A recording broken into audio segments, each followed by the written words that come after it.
welcome to my review of the Cooler Master Devastator Gaming Gear Combo after using it for 3 months. Okay, so before I start my review, I need to tell you where I'm coming from. So this is our old keyboard with a dust protector, and typing on it feels heavy. And next is my laptop keyboard. Typing on it, the keys feel light, but it isn't as responsive as the old desktop keyboard.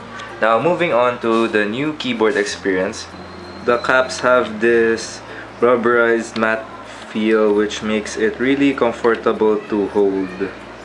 It really feels like to type on, and it gives that satisfying sound. I'm not sure how this compares to a mechanical keyboard, but it's really comfortable to type on compared to my laptop keyboard and the old desktop keyboard.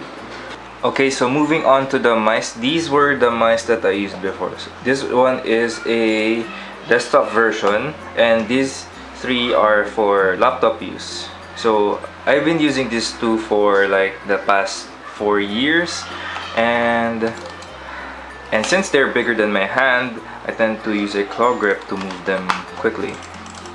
Okay, so comparing their sizes with the new mouse. So the old one is almost the same size, and then the laptop ones maybe around 2/3 of the size. At first, I was used to the small mice, so it was quite uncomfortable for me to adjust to a bigger one, but to the point that it was really painful in my hand. But now I'm used to it, so it's just fine. And another thing is, you'll notice the flat area in the scroll wheel, which makes it more comfortable to press on compared to the rounded middle parts of the other mice.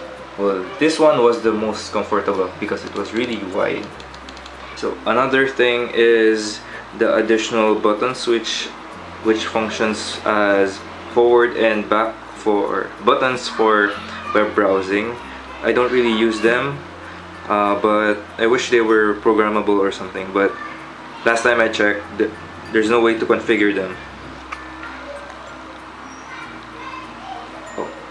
On the bottom of the mouse, you can see the rubber, or well, it looks like rubber pads or Teflon maybe. They at first they look really scratchy, but they don't accumulate too much dirt. The dirt accumulates here for some reason, I don't know.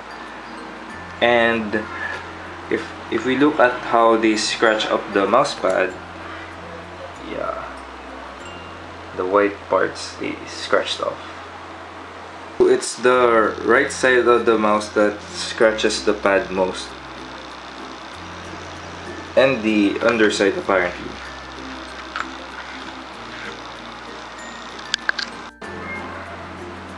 Moving on to the issues, you'll notice that you have to press the scroll lock key to turn the lights on and off. Now with the light off, in Excel, we could use the arrow keys to navigate between the cells, but with the lights on, it functions as a scroll instead, and that's kind of annoying. But I think this is special only to Excel because it's one of the few programs that makes use of the scroll lock key. Another thing is, with regards to the media keys, these work, but in adjusting and adding the volume, but I wish there was some sort of on-screen notification so that I don't have to go through this icon in the taskbar.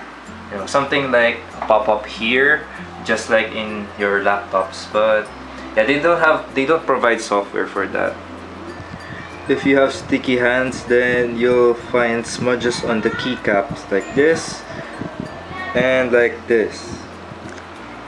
And for the mouse, we'll see this when we turn off the computer. So notice that I have the lights on, and then I'm going to shut down the computer.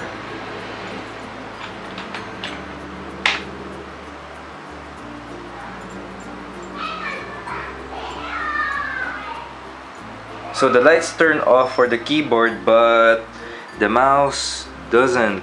I need to turn off the AVR and before it completely turns off. Not sure why. Overall, I think this Devastator gaming set is nice to have. It is more ergonomic, especially to the last keyboards and mice that I used. So that's about it. I hope you enjoyed my video. If you have any comments or suggestions, please leave them down below. Thank you for watching.